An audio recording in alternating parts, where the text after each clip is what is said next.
warahmatullahi wabarakatuh. Alamak. Allah. Kalau nampak lagi tak fokus kan.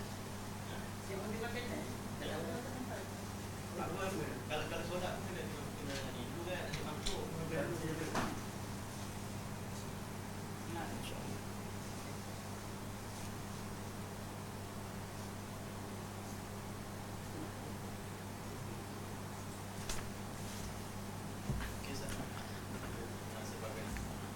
Boleh nak pinjam satu buku? Minta maaf. Arif.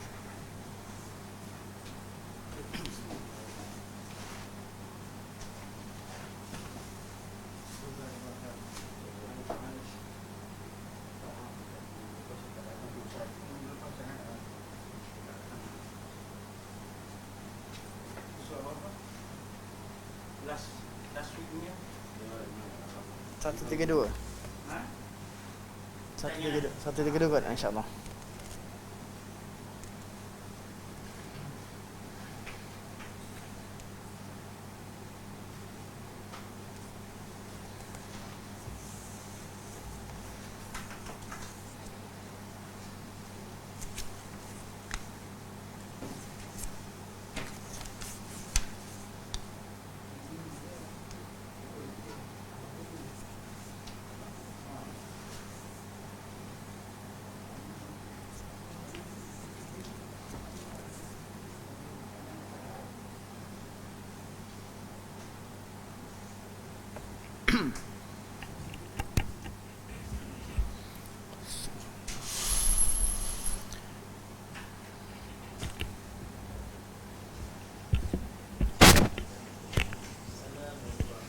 Salam Abdullah.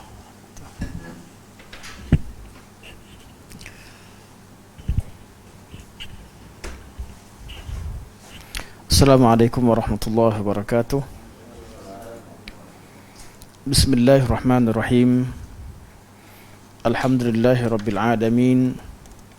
Nahmadullaha ta'ala wa nashkuruh. Wa nusalli wa nusallimu ala sayyidina Muhammadin alladhi ballagha ar-risalah wa adda al-amanah wa nasaha al-ummah hatta atahu al-yaqin wa ala alihi wa sahbihi ajma'in. Subhanaka la ilma lana illa ma 'allamtana innaka antal alimul hakim. Rabbi shrah li sadri wa yassir li amri wahlul 'uqdatam min lisani yafqahu qawli. Amma ba'd. Fa inna asdaqal hadits kitabullah wa khairal hadi hadi Muhammadin sallallahu alaihi wasallam wa syarrul umuri muhdatsatuha wa kullu muhdatsatin bid'ah wa kullu bid'atin dhalalah wa kullu dhalalatin fin nar. Thumma amma ba'd.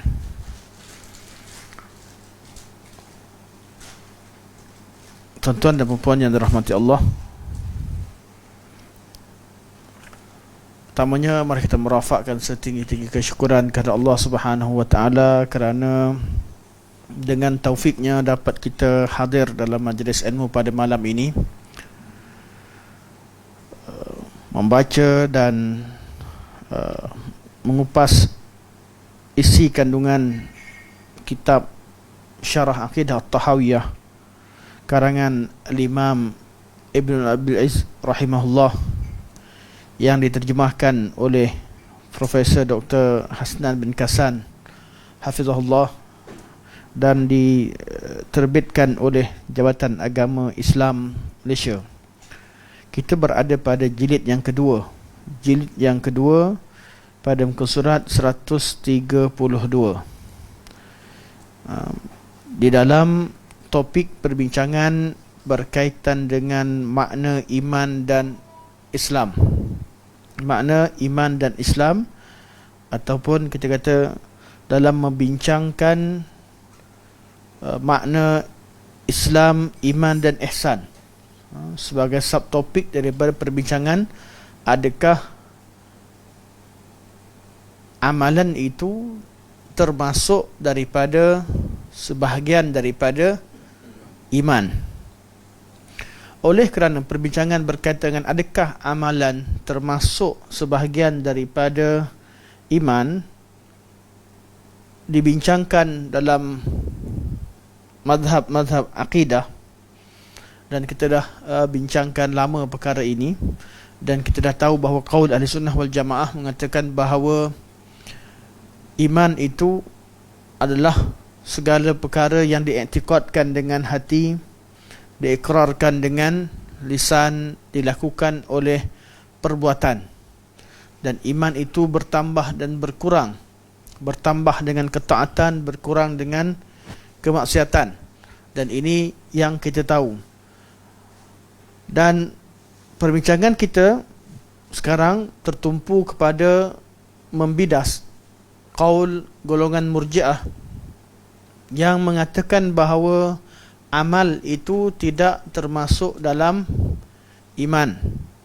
Tidak termasuk dalam iman. Jadi seseorang melakukan amalannya tidak akan mengeluarkan seseorang itu daripada iman. Malah iman itu tidak bertambah dan tidak berkurang, kerana yang bertambah berkurang itu adalah amalan. Yang bertambah dan berkurang itu adalah amalan. Keyakinan tidak boleh berkurang, kata mereka.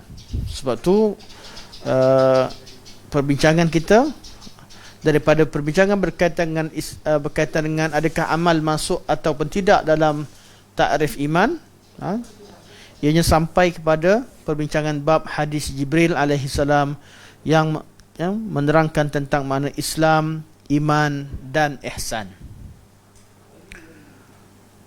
Okey. Setelah Syekh menerangkan tentang makna Islam, iman dan ihsan, alhamdulillah, jarang-jarang bangunan burung pun nak hadir belajar akidah. Tapi burung akidah dia selamat, insya-Allah. Burung takkan jadi ahli bid'ah. Kerana burung bukan mukallaf. Okey, jadi dia hadir ambil berkat, insya-Allah. Semoga Allah berikan keberkatan. Barakallahu fiik. Akramakumullah, barakallahu fiikum. Okey. Setelah beliau menerangkan tentang makna Islam, iman dan ihsan, merupakan level-level dalam ataupun tingkatan dalam beragama, atau tingkatan-tingkatan agama seseorang, Islam, iman dan ihsan, maka beliau bawa kita kepada perbincangan bahawa di kalangan ahli syurga juga ada 3 tingkatan, iaitu tingkatan pertama zalimul li nafsihi, yang kedua golongan muqtasid, dan ketiga sabiqum bil khairat. Kalau burung ni difaham, kita boleh beritahu dia. Kalau kita, bukan seekor, dia kejar 2 ekor. Kalau dia nak hadir kelas, dia faham. Kalau dia tak faham ni, tak hadir kelas lah tu, tersesat. Okey, jadi ada 3 level ahli syurga pun ada 3. Satu, golongan zalimul li nafsihi. Kemudian yang lebih tinggi daripada mereka golongan muqtasid, dan lebih tinggi lagi ialah golongan sabiqum bil khairat biiznillah.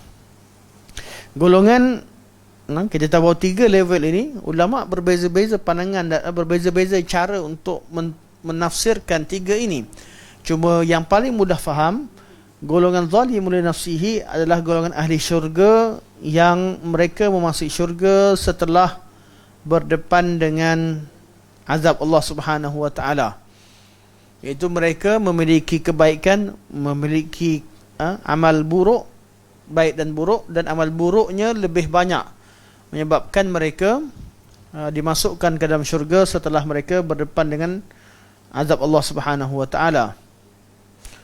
Manakala golongan muqtasid, iaitu golongan pertengahan, ialah golongan masuk syurga sejak daripada awal, dan amalan mereka baik dan buruk lebih kurang 50-50, atau kita kata 51, cukup makan. Mereka dapat masuk syurga dengan rahmat Allah Subhanahu wa taala. Mereka ini masuk syurga tanpa melalui azab, kerana mereka melepasi had yang paling minima. Dan golongan yang ketiga adalah golongan sabiqum bil khairat, golongan yang ke depan dalam melakukan kebaikan-kebaikan, golongan yang berlumba-lumba melakukan kebaikan. Mereka ini adalah ahli syurga yang berada di tingkatan atas. Mereka masuk syurga kerana amalan mereka yang banyak, dan hidup mereka di dunia ini penuh dengan berlumba-lumba, dengan aktiviti berlumba-lumba mengamalkan sunnah Rasulullah sallallahu alaihi wasallam. Okey, tengok muka surat 132. Al-Muqtasid yang disebut dalam ayat ini semuanya akan masuk syurga tanpa azab, iaitu yang pertengahan tadi. Berlainan dengan orang yang menzalimi dirinya kerana ia terdedah kepada ancaman azab. Apa maksud terdedah kepada ancaman azab? Sebab kejahatannya lebih banyak. Kalau Allah ampunkan, dia tak perlu.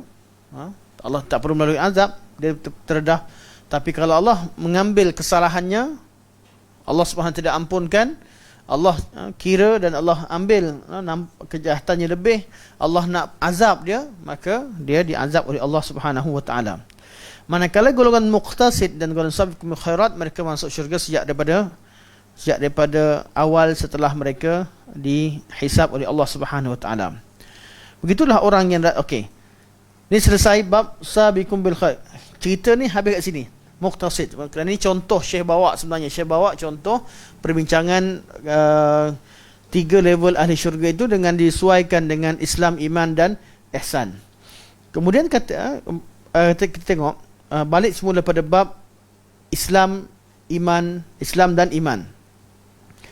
Begitulah orang-orang yang datang dengan Islam secara zahir, disertai dengan tasdiq dalam hati, tetapi tidak menunaikan kewajipan yang diwajibkan oleh iman batin, dia pasti terdedah kepada ancaman azab.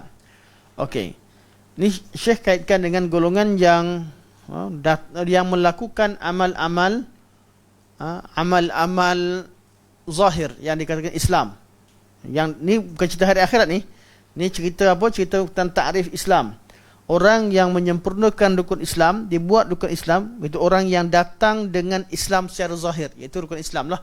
Solat, dia zakat, dia puasa, dia buat ibadah haji. Kemudian dia tasdik. Tasdik itu asas. Tasdik artinya membenarkan dengan hatinya, iaitu dia membenarkan hati, kemudian beramal dengan amalan-amalan Islam. Mana dia sempurnakan rukun Islam yang asas, tetapi dia tidak menunaikan, dia tidak beriman dengan iman yang sempurna terhadap rukun iman yang 6. Apa tidak beriman sempurna? Dia beriman dengan rukun iman yang 6. Tetapi bab solat bagus, tapi sampai bab qada qadar dia ada masalah terhadap qada qadar. Sebagai contoh, seperti golongan qadariyah. Golongan qadariyah yang soleh, mana yang salat, yang zakat, yang puasa di kalangan mereka, walaupun sempurna amal soleh mereka secara zahir, dan mereka juga beriman secara asas terhadap rukun iman, namun tidak melaksanakan, tidak menyempurnakan iman yang wajib, itu beriman dengan qada dan qadar. Jadi mereka ni kita tak kata dia kafir, bukan tak beriman, dia ada syubhah dan menolak sebahagian daripada perkara yang terkandung yang dalam qada dan qadar. Tiap-tiap rukun iman itu ada orang yang tersesat padanya. Bab qada qadar kita ada qadariyah, ada jabariyah, ada golongan murjiah. Kita pergi kepada bab hari kiamat, ada golongan yang bab atau perkara-perkara ghaibiyat, ada beriman dengan syurga dan neraka, tapi mereka terdedah dengan beberapa syubhah berkaitan dengan syurga dan neraka, berkaitan dengan azab kubur. Ada yang menafikan seperti golongan Mu'tazilah. Pergi kepada bab Rasul, beriman dengan Rasul secara umum, tapi percaya pula bahawa ada selain Rasul yang boleh mengajarkan amalan agama, yang dapat wahyu ataupun dapat mesej daripada Allah secara langsung, seperti Syiah yang mengimani imam-imam mereka dapat mesej yang mendapat merupakan juga maksum. Dia beriman dengan Rasul, tapi dia percaya perkara ini merosakkan iman dia, menyebabkan dia tidak melaksanakan iman secara batin sempurna. Itu keyakinan dia ada cacat. Walaupun dia sempurna amal Islamnya, dia zakat, dia puasa dan sebagainya, tapi iman dia ada masalah, dia juga berdepan dengan ancaman Allah Subhanahu wa taala. Manakala ihsan, ni bab ihsan. Jadi kita tak cerita tentang muqtasid dan sabiqul khairat, habis dah. Kita cerita tentang ihsan. Manakala ihsan adalah umum bagi sifatnya tetapi khusus bagi pelakunya. Kita dah buat perbuatan umum pada ihsan, umum pada sifatnya tetapi khusus bagi pelakunya. Sifat ihsan dari segi maknanya umum, iaitu ihsan tidak ada orang yang ihsan takkan mencapai tahap ihsan kecuali melalui iman dan Islam. Jadi lebih umum lah.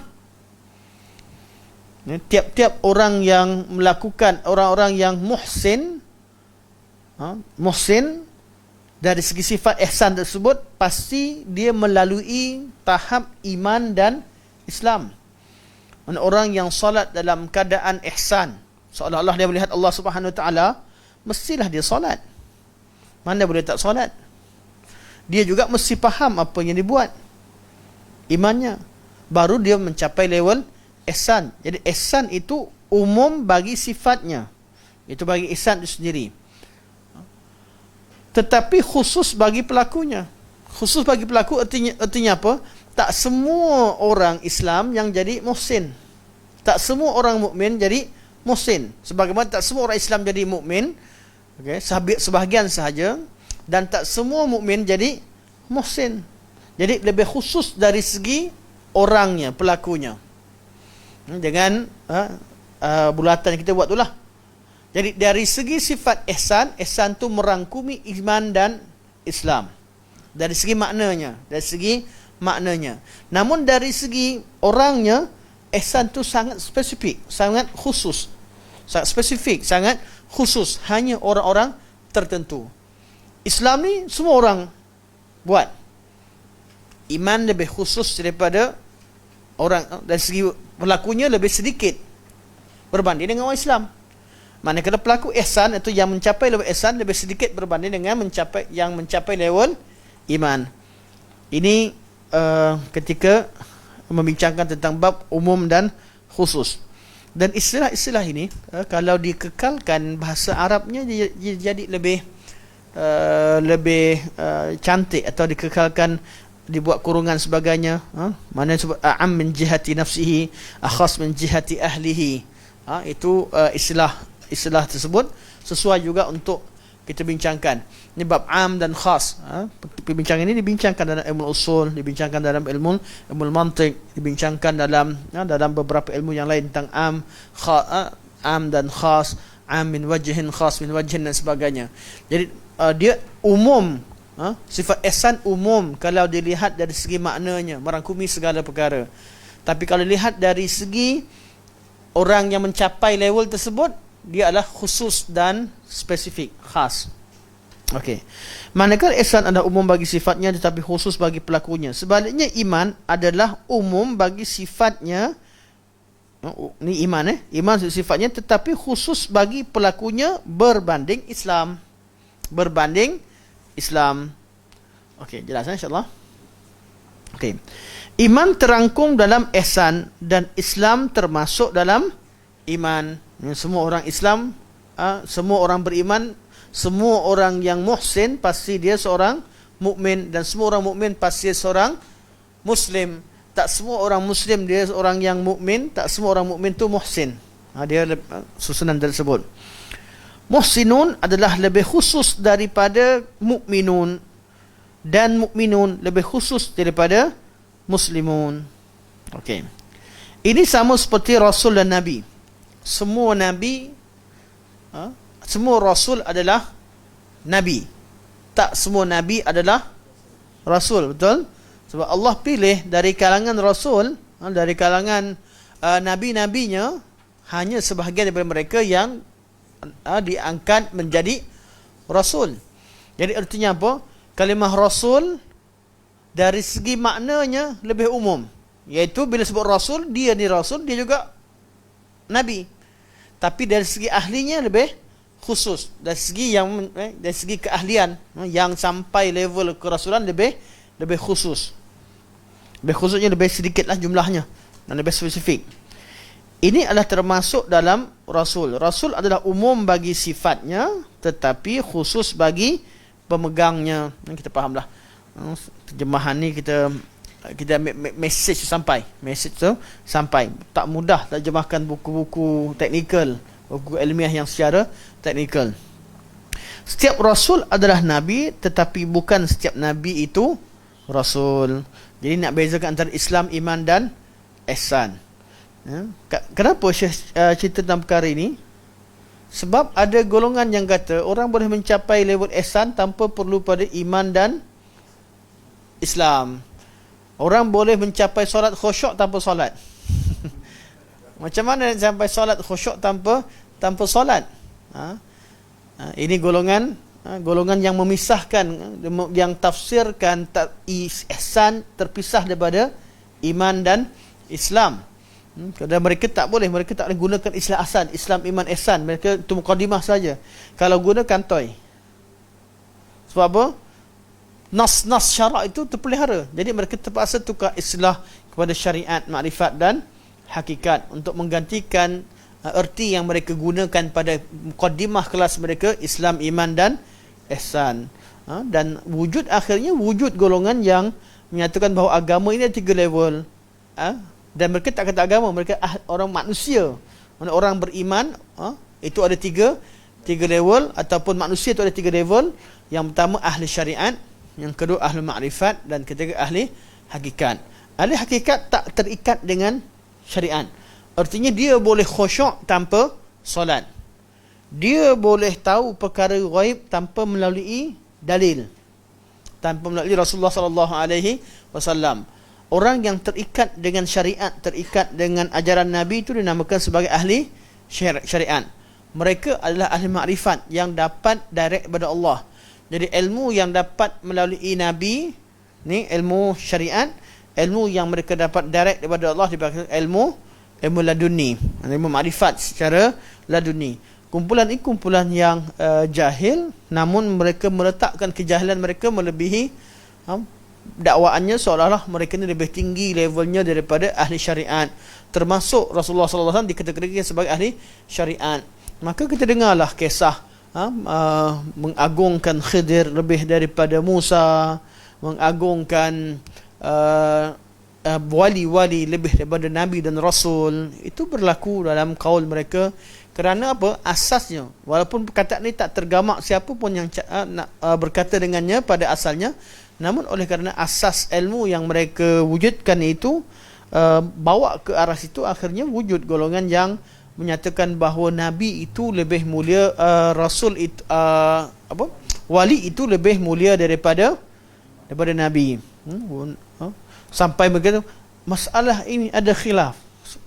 Dia tak kata tolak habis, ada khilaf dari kalangan ulama. Begitulah cara nak sampaikan mesej. Takkan nak kata Nabi ini level bawah.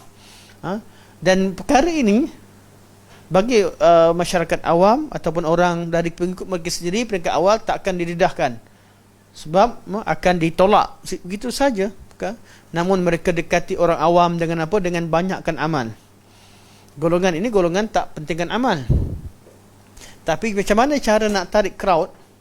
Caranya adalah dengan menzahirkan amal. Jadi masing-masing ada amalan khusus wali. Seolah-olah wali ini mencapai level kewaliannya, makrifat dan hakikat dengan amalan tersebut. Jadi orang awam pun nak capai juga, semua orang nak sampai level tinggi. Akhirnya mereka beramal. Maka wujudlah pelbagai tarikat yang tak diajarkan oleh Rasul, amalan-amalan tarikat yang tak diajarkan oleh Rasulullah sallallahu alaihi wasallam. Yang disangkakan amalan tersebut diamalkan kemudian akan naik level menjadi ahli makrifat dan hakikat. Ahli hakikat ni ahli yang wujud lah. Cuma dia secara jujur dan secara kita nak hukumkan supaya berlaku adil, kebanyakan yang diajarkan, mana subjek tasawuf yang diajarkan oleh jabatan-jabatan agama atau tempat-tempat rasmi di peringkat kementerian mana-mana sekalipun, mereka tidak ajarkan perkara ini.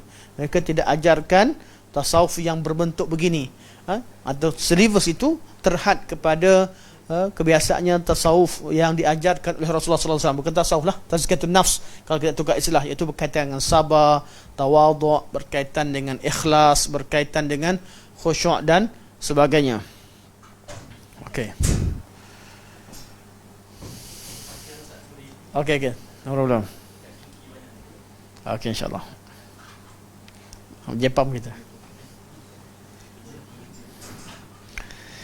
Ulama mempunyai 3 pendapat tentang apa yang dinamakan Islam. Okey, lepas ni selesai, habis. Sekarang kita masuk pula bab, kalau kata Islam ni apa maknanya? Ni lebih kurang perbincangan dia. Lebih kurang perbincangannya. Nak kata sebagai seorang tu nak takrifkan sebagai Islam, orang tu orang Islam, apa dia? Siapakah mereka? Pertama, segolongan menjadikan Islam sebagai mengucapkan kalimah syahadah. Siapa orang Islam? Ialah orang yang mengucapkan la ilaha illallah Muhammadur Rasulullah. Ini takrifan umum lah. Takrifan umum. Yang kedua, golongan yang menjadikan Islam dengan jawapan yang dijawab oleh Nabi SAW apabila ditanya tentang Islam dan iman.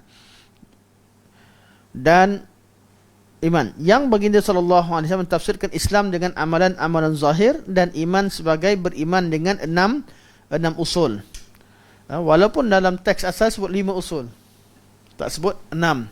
Kerana Ibn Abil Is rahimahullah, beliau cenderung memasukkan iman dengan qada qadar terkandung sebahagian daripada iman dengan hari kiamat. Dibincangkan bersama. Mana dibagi 5 usul selalu disebutkan. Contoh kalau nampak orang sebut rukun iman ada 5, lepas tu kita jangan terkejut, jangan terbeliak mata, ni bukan ahli sunnah ni. Tak.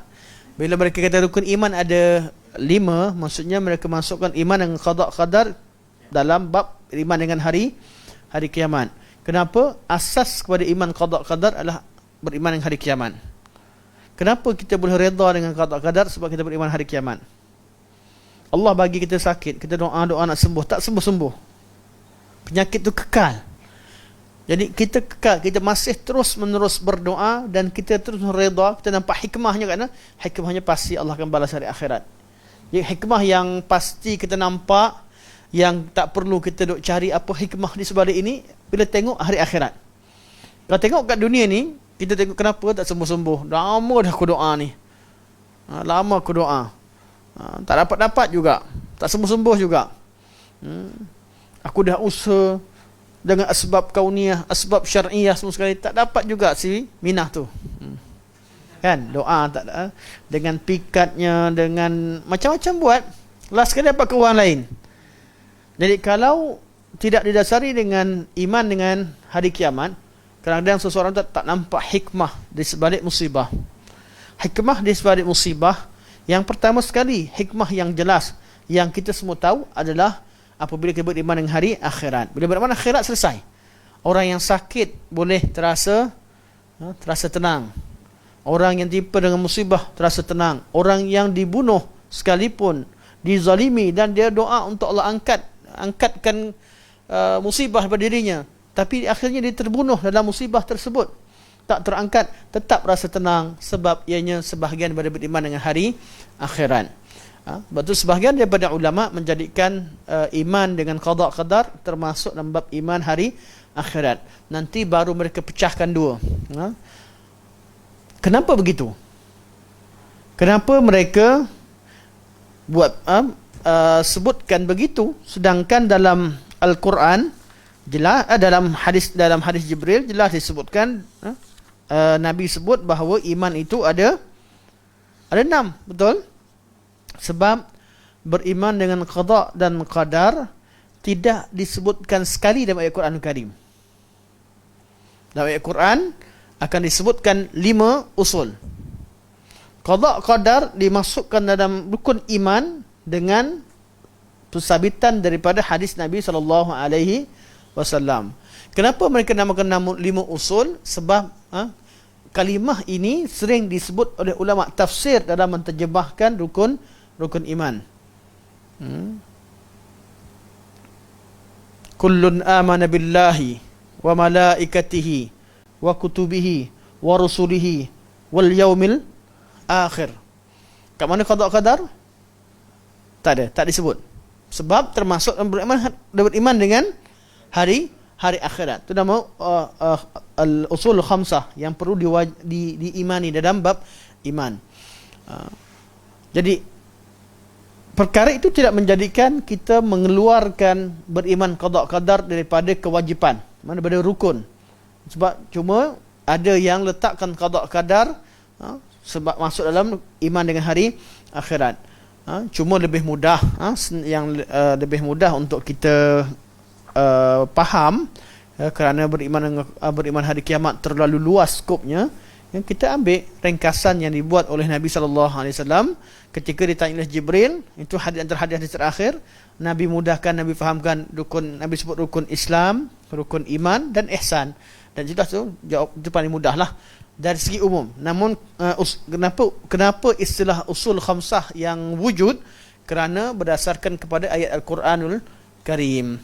Dah ulama tafsir sebut begitu dalam tafsiran mereka. Okey, ulama mempunyai 3 pendapat tentang apa yang dinamakan Islam. Golongan yang menjadikan Islam sebagai mengucap kalimah syahadah. Golongan pertama, orang Islam adalah orang yang mengucap kalimah syahadah. Orang Islam lah tu.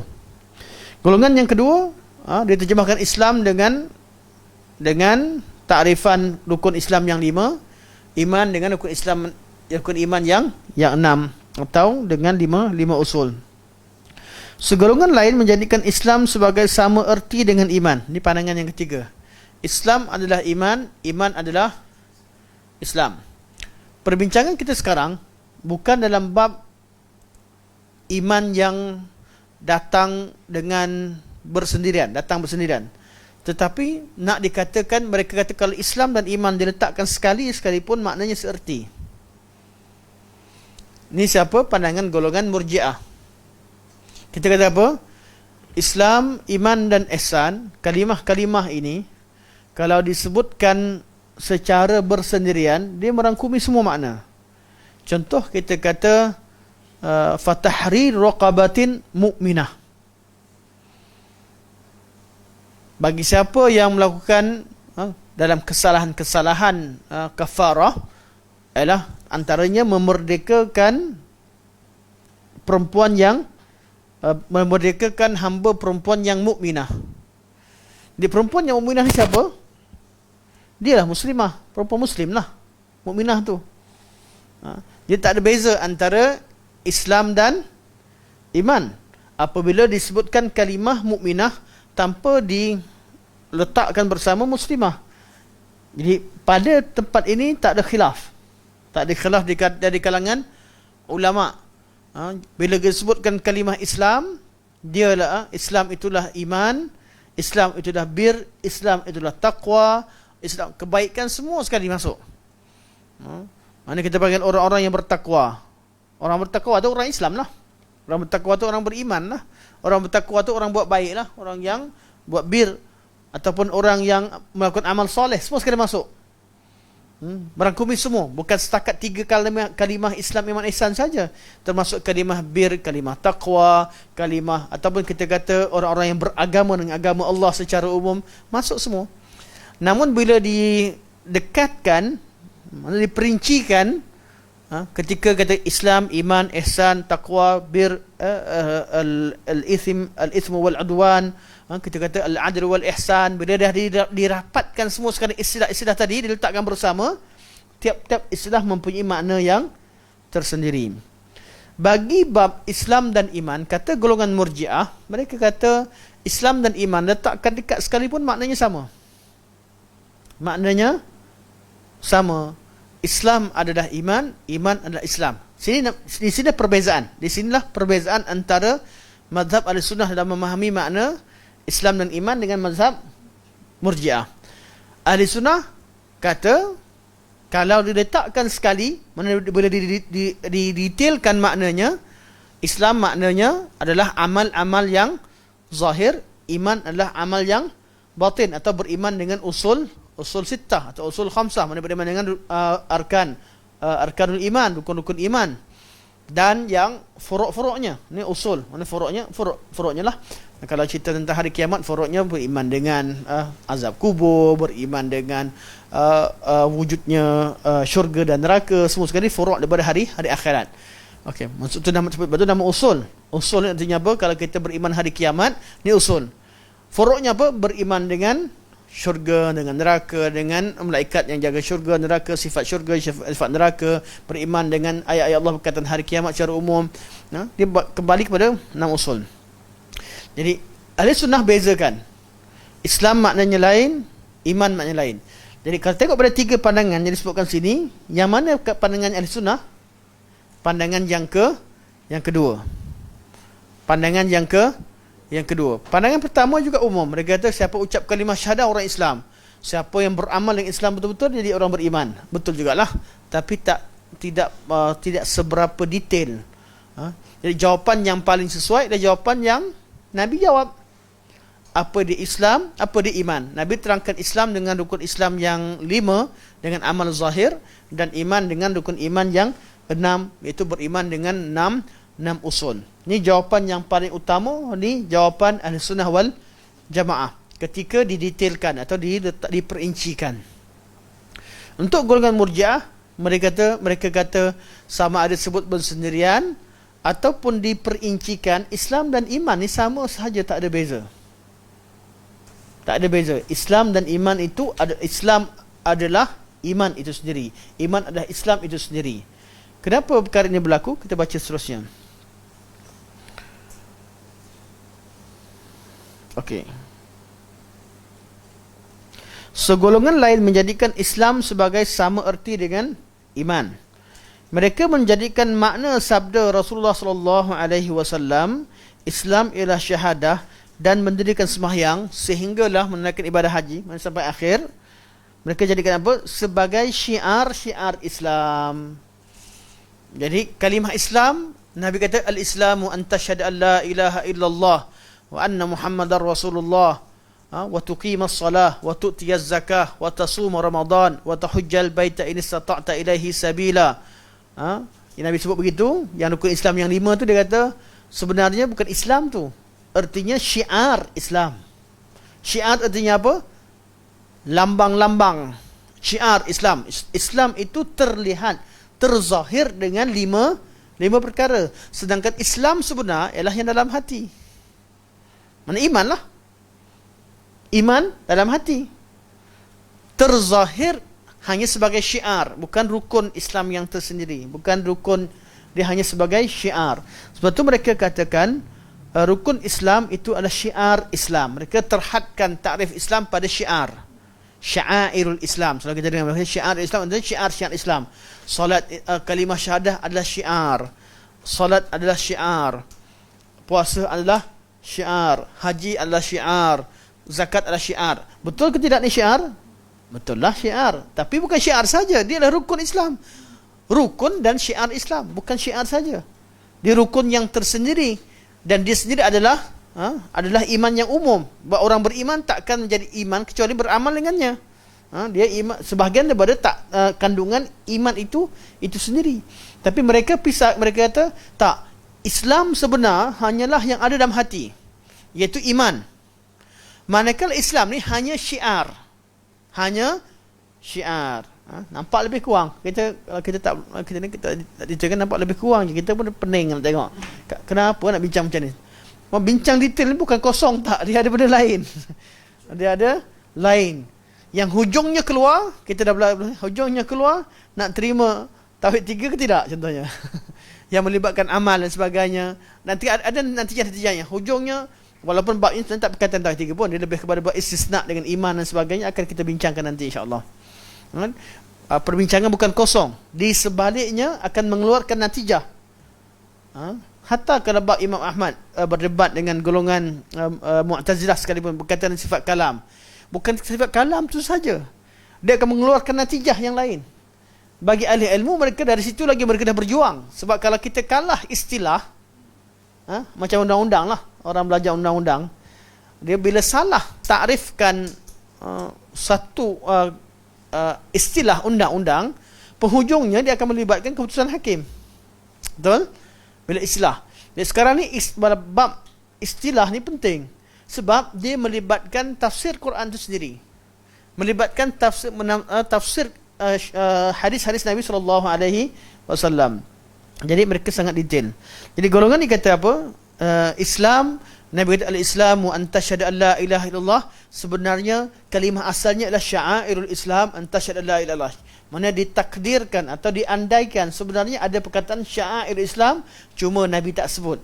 Nabi tak sebut kat mulut, tapi dalam hati Nabi masukkan macam tu, kata mereka. Maknanya ada takdir. Adanya takdir dalam lafaz Islam tersebut. Jadi bukan rukun Islam, tapi itu sebenarnya adalah syiar Islam. Sebab zaman Nabi tak sebut rukun. Kalau istilah Nabi sebut rukun, senang. Kalimah rukun ni pada ilmu usul fiqh, bahawa kita ada rukun Islam, rukun iman, ihsan sebagainya, usul fiqh.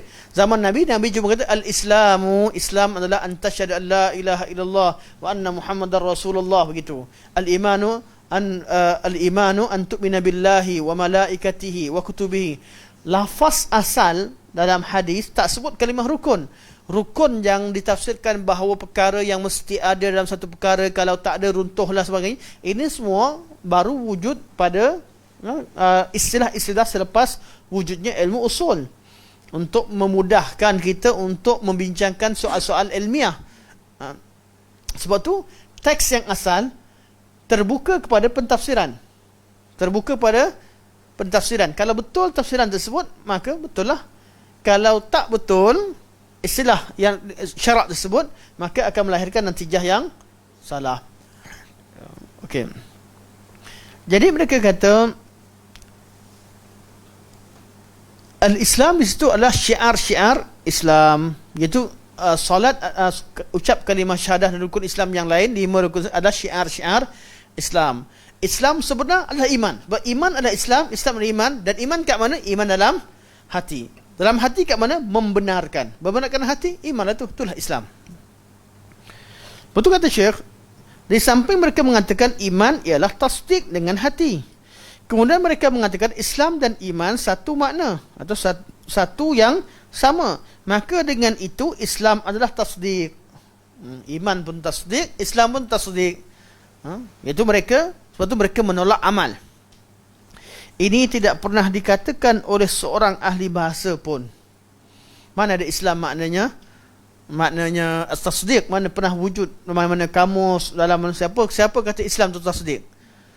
Tak pernah ada. Tapi oleh kerana rangkaian tadi, sama buat undang-undang juga lah, tukar perkataan, tukar istilah, pemahaman, last sekali boleh tukar sampai kepada keputusan yang salah, dan minta supaya ditukarkan akta dan sebagainya. Hasilnya daripada kalimah dan pentafsiran terhadap istilah-istilah. Okey, ini tidak pernah dikatakan oleh seorang ahli bahasa pun. Akan tetapi Islam, makna Islam sebenarnya ialah patuh dan taat, iaitu al-inqiyad. Islam artinya al-istislam wal-inqiyad, itu makna Islam. Islam artinya apa? Patuh dan taat, itu arti Islam. Sangat penting. Zaman sekarang ramai yang tafsirkan Islam dengan apa? Bila jumpa dengan orang non-Muslim, bincang Islam adalah assalam. Saya jumpa orang cakap Islam artinya agama assalam, agama berdamai, agama sejahtera. Tak, Islam bukan agama assalam. Islam agama istislam. Agama serahkan diri pada Allah. Waktu berdamai, waktu berjihad. Bukan selamanya berdamai, salam, orang hina agama Islam kita diam, orang paksa, budak-budak murtad kita biarkan. Tak. Apa yang kita mampu buat, kita buat. Apa buat? Malah saya kempen untuk bertindak. Siapa mampu untuk buat report. Kita tak boleh diam. Kerana perkara ini melibatkan Islam, bukan artinya assalam. Islam artinya al-istislam, iaitu kita wal-inqiyad, serahkan diri kepada Allah, patuh kepada Allah. Ini makna Islam yang sebenar. Akan tetapi Islam ialah patuh dan taat. Nabi SAW berkata, Ya Allah, Mana doa Nabi SAW. Kita tengok kepada teks bahasa Arab doa Nabi SAW. Allahumma laka aslamtu wa bika amantu. Ya Allah, kepada Engkau aku menyerah diri. Aslamtu wa bika amantu, dan kepada Engkau aku beriman. Mana Islam ada makna yang tersendiri, iman ada makna yang tersendiri. Baginda SAW mentafsirkan Islam dengan amalan-amalan zahir, dan iman dengan beriman dengan rukun yang 5. Di sini sebut rukun 5 lah. Rukun yang 5. Beriman dengan rukun yang 5, mana yang kita tafsirkan tadi. Kita tidak boleh menjawab dengan selain jawapan yang diberikan oleh Nabi SAW apabila kita menggabungkan antara Islam dengan iman. Manakala apabila iman disebut secara bersendirian. Okey. Sekarang selesai bab. Kalau iman dan Islam diletakkan sekali, tafsirannya mesti sama macam yang Nabi sebutkan. Tak boleh bagi jawapan lain. Islam adalah amal zahir, iman adalah amal batin, iaitu beriman dengan 6 usul ataupun 5 usul. Ini saya jawapan. Kalau secara bergandingan atau disebutkan perincian. Apabila Islam disebut secara bersendirian, manakala apabila iman disebut secara bersendirian, maka ia merangkumi Islam. Islam itulah iman, iman itulah Islam. Apabila Islam disebut secara bersendirian, maka tidak diperselisihkan lagi. Ia kadang-kadang seorang itu beriman di samping dia seorang Islam. Inilah yang semestinya. Adakah boleh dia menjadi Muslim tetapi tidak dikatakan beriman? Ini telah dibincangkan sebelum ini. Jawab. Mana bincangkan sebelum ini? Pertama, kalau kata orang beriman, selesai dah. Dia sebut sendiri, confirm oleh Islam. Tapi kalau sebut Islam sahaja, kita kata merangkumi iman. Itulah kebiasaannya. Setengah daripada kes dibincangkan. Boleh atau tidak seorang Islam mengaku dia sebagai seorang yang mengatakan dia sebagai aku beriman.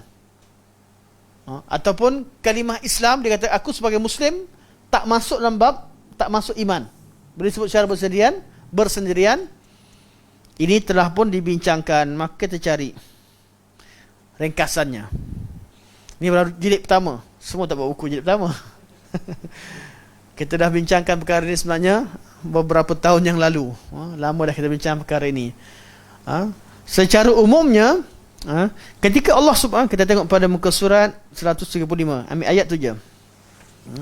Qalatil a'rabu amanna. Ada dari kalangan orang Arab Badui kata kami telah beriman. Kul, katakan lam tu'minu, kalian tidak beriman, walakin qulu aslamna, tapi katakan kami telah Islam, iaitu kami orang Islam. Jadi Islam, kadang-kadang seorang Islam tu tak semestinya orang yang beriman, tapi orang beriman mesti orang Islam. Macam tafsiran dekat tadi. Cuma dari segi konteks secara lumrah kebiasaannya, kalau iman tak ada syak, sebut saja iman termasuk semua sekali. Tapi kalimah Islam kadang-kadang dia makna semua sekali, seperti orang-orang Islam yang kita kata orang-orang Islam yang ada di Selangor ni wajib mengeluarkan zakat. Contoh kita kata ayat tu orang Islam lah, tak kira ada di level mana sekalipun, Islam iman ihsan. Itu kalimah biasa kita. Tapi kadang-kadang setengah daripada keadaan Islam hanya membawa makna Islam, tidak membawa makna iman untuk tempat-tempat tertentu pada konteks tertentu. Cuma dijawab sebenarnya. Perkara ini pun dijawab, dibincangkan sebelum ni. Dijawab bahawa ayat yang Allah sebutkan qalatil arabu amanna qul lam tu'minu walakin qulu aslamna, sebab apa? Memang disebut dua lah tu, bukan bersendirian pun. Disebutkan Islam dan iman, sebab tu dibezakan. Cuma orang tu dia kata amanna. Arabi dia, kalau tengok pada tindakan Arab tu, mana Arab Badui yang masuk Islam, yang belum lagi kuat Islam dia kata aku dah beriman. Allah kata jangan beriman, kamu hanya masuk Islam, kamu belum lagi beriman. Beriman artinya apa? Bila kamu faham betul-betul baru kita beriman. Kalau ikut-ikut baru Islam. Iaitu dah patuh dengan apa yang Allah perintahkan. Cuma perlu pada masa untuk menuntut ilmu supaya kamu masuk Islam dengan ilmu. Jadi orang yang betul-betul beriman. Okey. Dah bincangkan. Kita terus masuk pada perenggan seterusnya. Begitu juga, adakah Islam memberi erti ada iman? Sama juga. Ia menjadi topik perselisihan. Dalam Al-Quran, Allah Subhanahu Wa Taala telah menjanjikan syurga dan selamat daripada api neraka dengan menggunakan nama iman. Okey, ini menggunakan nama iman. Dalam Al-Quran, tak ada satu ayat pun yang mengatakan bahawa bila kita orang tu orang Islam, bila sebut kerana dia Islam, dia masuk syurga. Tak jumpa. Yang ada iman. Bila disebutkan kalimah iman, baru disebutkan syurga. Bila disebutkan Islam, Allah sebutkan wajib amalkan Islam sebagai satu tanggungjawab. Bila Allah sebut tentang Islam, Allah akan sebutkan Islam dalam konteks wajib kalian laksanakan Islam. Kalian pegang dengan agama Islam berbentuk perintah. Tapi bila disebut iman, mana kita dah amalkan Islam dengan iman, baru dijanjikan syurga. Betul ayat, ala inna awliya Allahi la khawfun alaihim walahum yahzanun. Ala inna awliya Allahi la khawfun alaihim walahum yahzanun alladhina amanu wa kanu yattaqun. Ketahuilah bahawa wali-wali Allah, ni semua orang nak jadi wali ramai sekarang ni. Jadi wali. Jadi tok wali ni macam mana? La khaufun alaihim walahum yahzanun. Allah kata wali Allah ni mereka takkan takut dan mereka takkan sedih. Takkan takut, la khaufun alaihim, takkan takut terhadap apa yang ada yang akan datang. Sesuatu yang akan berlaku akan datang sebab mereka yakin dengan Allah Subhanahu Wa Taala. Yakin dengan janji Allah Subhanahu Wa Taala. Wal aqibatu lit taqwa. Kadang-kadang kita ni lemah. Kita tak ada kuasa, kita tak boleh bercakap, sebagainya. Kita tak boleh begini, tak boleh begitu. Kekurangan kita tidak menyebabkan kita tidak memperjuangkan agama Allah. Kerana kita kata penghujungnya pasti taqwa yang menang. Wal aqibatu lit taqwa. Kita buat kerja sahaja, Allah yang menetapkan. Allah yang menentukan bilakah Allah berikan kemenangan. Kalau tak menang apa yang kita perjuangkan sekalipun, kita mati dalam keadaan beriman dan menyatakan kebenaran. Itu juga satu kemenangan untuk diri kita sendiri. Kerana Allah uji kita. Kita sendiri bertanggungjawab terhadap diri kita, amalan kita. Jadi orang waliullah ni, ala inna awliya Allahi la khawfun alaihim. Mereka tak takut. Tak takut dari segi apa yang berlaku di depan. Sebab mereka yakin dengan janji Allah. Susah macam mana sekalipun Allah ada. Susah macam mana sekalipun pasti ada pahala. Kalau berjaya, Allah bagikan kejayaan, pasti penghujung akan berjaya. Cuma sempat tengok atau tidak, tak tahulah. Sahabat yang meninggal di Mekah ramai. Tak sempat tengok kejayaan Islam. Tidak menjadi syarat. Kejayaan Islam itu kita mesti saksikan dengan mata kita. Syaratnya kita istiqamah di atas jalan Allah. Jangan kita korbankan prinsip kerana ingin melihat sokongan ramai. Jangan kita korbankan prinsip hanya kerana kepentingan duniawi. Zaman Nabi kat Mekah, kalau Nabi terima offer orang Arab awal-awal, tak jadi apa-apa, tak jadi peperangan, tak jadi. Mekah akan aman sentosa. Masa Nabi dakwah, Mekah datang, pemimpin-pemimpin Mekah datang offer pada Nabi, wahai Muhammad, beginilah, tak payah gaduh kita. Tak payah gaduh. Kita agama Mekah milik bersama. Mekah milik bersama, kamu Quraisy, kami Quraisy, kita bergabung, kita bersatu. Setahun kami sembah Tuhan kamu, tahun depan kamu sembah Tuhan kami. Selesai. Jadi Mekah ni buat giliran agama. Ni semua perangai liberal ni, semua perangai kufar. Kenapa orang kafir suka liberal? Sebab mereka tidak memiliki nilai. Orang yang tak ada nilai ni, saya bagi daun pisang dengan duit, jom tukar jadi sama nilai. Tuan-tuan, yang rugi siapa? Yang letak duit sekali daun pisang. Yang bawa duit. Yang bawa daun pisang tak rugi apa-apa. Yang bawa kertas tak rugi. Sebab dia memang levelnya bawah. Sebab tu Islam tak reda. Al-Islamu ya'lu wa la yu'la alaih. Islam tu tinggi dan tak ada yang mengatasinya. Sebab kita tahu apa yang ada dalam agama Islam ini datang daripada Allah dan Rasulnya. Satu perkara yang mulia. Ajaran Islam bukan ajaran pungutan. Bukan ajaran pungut sana sini, top up sana sini. Tak. Ajaran kita ajaran yang berkualiti. Zikrullah yang kita sebut adalah zikrullah yang Allah turunkan. Amalan-amalan yang kita lakukan adalah amalan-amalan yang benar-benar datang daripada Allah dan akan kembali kepada Allah. Sebab tu kita tak reda. Tak reda dengan apa? Disamakan sunnah dengan yang bukan sunnah. Kita tak reda. Amalan orang buat kemudian pahalanya sama dengan apa yang Nabi ajar. Sedangkan benda tu Nabi larang. Macam mana nak samakan? Sedangkan benda tu larangan Nabi. Dapat dosa tu adalah. Dapat dosa mungkin. Tapi nak samakan. Apatah lagi kalau orang cipta satu amalan. Dah lah dia cipta amalan tu. Fadilatnya jauh lebih besar daripada apa yang Nabi ajar. Lebih jauh lagi. Lepas tu buat lagi. Cipta hadis palsu lagi. Demi nak mengiyakan apa yang mereka lakukan. Jadi kita takkan reda sampai bila-bila. Sama ada berkaitan dengan amalan-amalan furu' dalam masalah-masalah ibadah yang umum yang sering berlaku perselisihan, ataupun ia berkaitan dengan agama. Kita mana boleh terima agama lain sebagai agama yang benar. Kita boleh terima kewujudan agama lain dalam masyarakat. Dalam masyarakat, dalam kejiranan, dalam dari segi kemanusiaan benar. Kita boleh terima bahawa wujudnya dalam kehidupan kat dunia ini kita perlu hidup bersama. Kita tak boleh paksa orang masuk agama Islam. Kita perlu terima kewujudan agama lain. Tapi kalau dikatakan semua agama sama, no. Diwajibkan kita mengucapkan selamat terhadap perayaan syirik? No. Perlu ada prinsip. Kita ada izzah dengan agama kita. Kita merasa adanya satu izzah, rasa bangga dengan identiti agama kita sendiri. Begitu juga kita balik pada muka surat 133.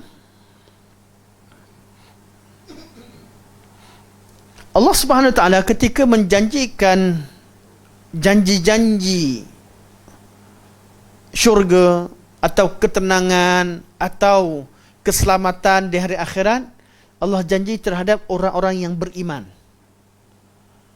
Mana beriman tuntutan Allah, dan Allah janji berikan siapa yang beriman dia akan dapat sekian. Seperti ayat ni, allazina amanu wa kanu yattaqun. Beriman dan bertakwa. Beriman dan bertakwa. Islam macam mana? Allah tak kata Islam masuk syurga, tak ada. Tapi ketika Islam, Allah mensyariatkan. Ketika Allah mensyariatkan, Allah memerintahkan, Allah suruh kita buat yang ni. Artinya apa? Kita perlu taat kepada Allah, buat perintah Allah disertai dengan iman. Itulah yang menjadikan kita dijanjikan dengan syurga. Sebab tu buat amal zahir saja belum tentu syurga. Sebab tu kaum munafik tak boleh nak declare dengan Allah, nak minta, saya dah solat ya Allah. Kan solat berjamaah itu dapat 27 kali ganda kebaikan. Ni kalam Nabi, kalam Rasul, tak jadi hujah. Dalam Quran Allah tak janjikan solat saja. Allah janjikan solat berserta dengan iman. Iman itu yang Allah janjikan. Maksudnya bukan terpisah, bersama. Solat berserta dengan iman. Solat yang ikhlas. Sebab itu disyaratkan adanya ikhlas dan mutaba'ah. Solat betul-betul ikut sunnah Rasulullah SAW dan perlu ikhlas kerana Allah Subhanahu wa Ta'ala. Iman inilah dia yang dijanjikan oleh Allah Subhanahu wa Ta'ala dengan syurga. Kita tengok pada ayat bawah. Okay. Sabiqu ila maghfiratin min rabbikum wa jannatin 'arduha ka'ardis samai wal ard u'iddat lil ladzina amanu billahi wa rusulihi. Boleh gariskan, u'iddat lil ladzina amanu, disediakan untuk orang-orang yang beriman dengan Allah dan rasul-rasulnya. Berlomba-lombalah kalian pada pengampunan daripada Rabb kamu, dan juga berlobolah kepada syurga yang dijanjikan kepada kalian, yang mana luasnya seluas langit-langit dan bumi, luas seluas langit dan bumi, yang disediakan untuk orang-orang beriman dengan Allah dan Rasulnya. Dengan semata-mata nama Islam, Allah tidak mengaitkannya dengan masuk syurga. Akan tetapi Allah Subhanahu Wa Taala memberitahu bahawa Islam adalah agamanya dan dia tidak menerima selain daripada seorang yang dan dia tidak menerima selainnya daripada seseorang, dan kerana Islamlah para nabi diutuskan. Jadi Islam ni lebih pada kita tanggungjawab. Antara firman Allah Subhanahu Wa Taala, "Wa man yabtaghi ghairal islami dinan falan yuqbala min." Barang siapa yang mencari agama selain Islam, maka Allah tak akan terima daripadanya. Jadi Islam ini adalah proses kita. Amalan yang perlu kita lakukan. Dan amalan yang kita lakukan tadi perlu ikhlas dan perlu adanya iman. Barulah bila ada iman, kita lakukan Islam dengan keimanan. Itulah yang melahirkan keridaan Allah Subhanahu Wa Taala, yang menyebabkan Allah terima amalan. Okey, kesimpulan sebelum kita tutup.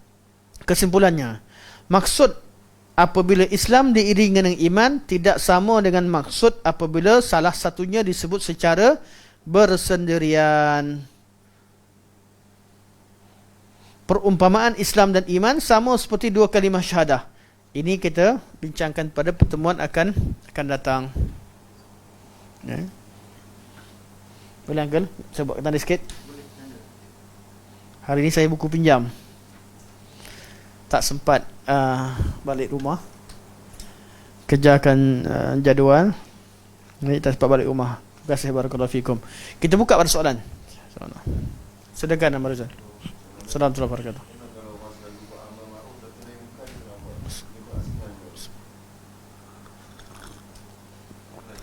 wabarakatuh. Soalan, bagaimana, macam mana orang yang buat amar ma'ruf tapi tak buat nahi munkar? Dia dapat pahala, tapi pahalanya level tak sama seperti orang buat nahi munkar. Yang diperintahkan nak amar ma'ruf dan nahi munkar, jadi dibuat dapat pahala separuh. Dapat pahala amar ma'ruf. Kalau munkar tidak berlaku depan mata dia, dia tak dapat dosa.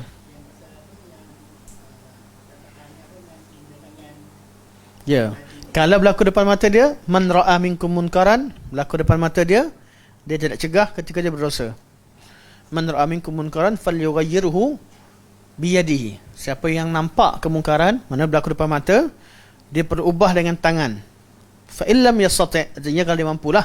Kalau tak mampu, fa illam yastati', kalau dia tak mampu, fa bilisani, dia cegah dengan lisannya. Fa illam yastati' fa biqalbi, tak mampu, dicegah dengan hatinya, itu membenci dan sentiasa mencari jalan untuk mencegah. Bukan benci sahaja, membenci dan sentiasa mencari jalan untuk mencegah. Cari ruang ketika waktu mampu untuk bercakap. Kita kalau tak mampu cakap tak boleh, diamlah. Benci dan tak suka bukan redha. Benci dan tak suka dan mencari ruang untuk satu ketika nanti untuk mampu, dia mampu bercakap, bukan duduk diam. Kerana betul, sebab tu kata wajib cegah. Bukan nampak kemungkaran redha.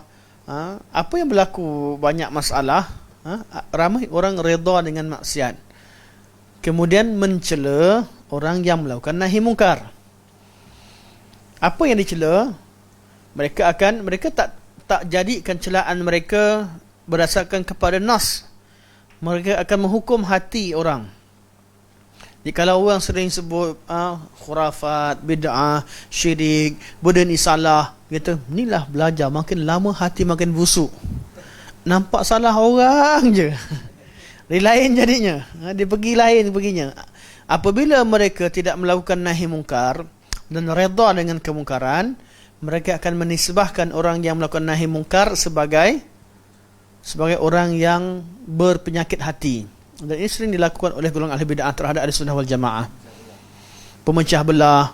Sebab apa? Sebab mereka diam bukan sebab tak mampu ataupun ingin mengubah dengan hati, tapi mereka diam kerana redha dengan kemungkaran, dan mereka tak redha kalau orang sebut benda itu mungkar. Kalau kita tak mampu, kita doakan dan bantu orang yang mampu. Yang mampu berkata-kata. Bukan dengan menisbahkan atau mengkritik ataupun menghalang ataupun mengatakan orang yang mampu, orang yang berani berkata-kata itu sebagai golongan yang berpenyakit hati. Ini satu neraca yang habis. Last kali mereka bawa apa? Bawalah kaedah-kaedah tasawuf yang ada, kaedah-kaedah tazkiyatun nafs. Jangan tengok kesalahan orang. Berkata Al-Imam Ibn Qayyim rahimahullah, berkata imam sekian dan sekian. Betul lah. Tapi itu bab apa? Bab tazkiyatun nafs, penyucian jiwa. Bab penyucian jiwa bukan kita bawa tepek kat orang. Penyucian jiwa ni kita fikir diri sendiri. Buat satu amal ikhlas, kita kena sabar, kita kena redha. Sini letaknya. Bukan kata kamu tak ikhlas kot. Orang sembahyang pun, kalau kata ikhlas letak kat orang, orang solat pun kena marah. Kita boleh marah. Orang yang berzikir pun kita boleh marah. Kita boleh cegah zikir kalau zikir tu tidak mengikut sunnah Rasulullah sallallahu alaihi wasallam. Tapi kita tak boleh orang zikir betul, engkau tak ikhlas tu.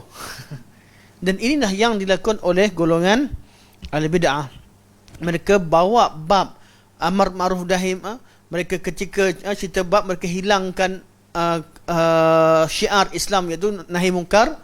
Seperti golongan Yahudi, kanu la yatanahawna 'an munkarin fa'alu labi'sa ma kanu yaf'alun. Mereka tinggalkan, mereka tak cegah perkara kemungkaran. Ini seburuk-buruk perbuatan yang mereka lakukan. Allah sebab kepada kaum Yahudi. Akhirnya kaum Yahudi rosak sebab apa? Sebab ulama mereka tidak melarang perkara mungkar, dan mungkar ini dianggap sebagai ma'ruf. Bila mungkar, orang redha dengan kemungkaran, redha dengan khurafat, redha dengan bid'ah, redha dengan perkara-perkara yang salah. Orang dah terima, datang orang nahi mungkar, orang itu akan dianggap sebagai penjenayah. Orang yang salah, orang yang keras, memecah belah, orang yang hatinya rosak. Maka dari situlah kita nampak mereka bahkan bawakan kalam-kalam, hadis-hadis berkaitan dengan penyucian jiwa. Kita pula hari-hari kena suci jiwa.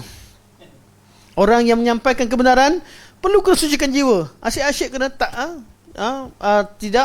tidak bersangka baik dengan orang, suka sangka buruk sebagainya.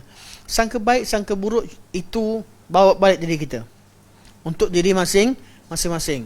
Tapi formula untuk kita berinteraksi antara satu sama lain adalah dengan watawasaw bil haq, bersama-sama pada kebenaran, iaitu kebenaran berdasarkan kepada ilmu, iaitu pada allazina amanu illa allazina amanu wa amilus solihat, tawasaw bil haq.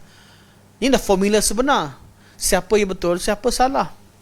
Dan benda yang lebih teruk lagi, mereka dah jadikan neraca betul salah tu bukan lagi pada Al-Quran Sunnah, tapi dengan perkara lain. Ada yang jadikan kaum dia betul, ada jadikan kepartiannya betul, berdasarkan kepada perkauman, kepartian, ada berdasarkan kepada